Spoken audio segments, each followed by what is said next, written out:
The Samsung Galaxy Chromebook is one of the nicest pieces of laptop hardware I've touched in a very long time. Not since Google's 2017 Pixel Book has there been a Chrome OS device this good looking, powerful, or, here's the rub, expensive.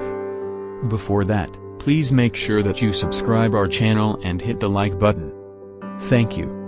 The central conceit of this laptop is that there really is a demand for a high-end Chromebook, and while that may be truer in 2020 than it was in 2017, it's not a sure thing.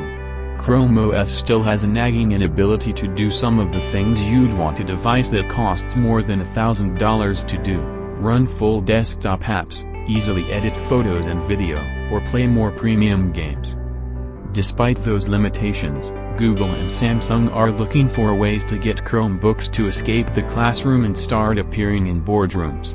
The Galaxy Chromebook could be part of a revitalized effort to do just that.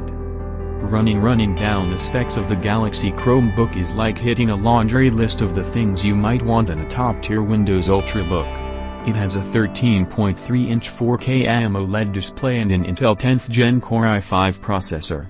There's a fingerprint sensor for unlocking, 2 USB-C ports, and expandable storage via microSD. The screen rotates 360 degrees, and there's an included S Pen stylus that can be stored in a silo on the device. It's built out of aluminum instead of plastic, has a large trackpad, and is less than 10 mm thick.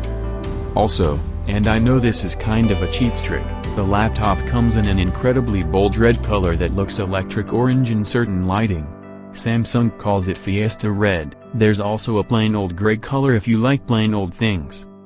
Build quality is top-notch.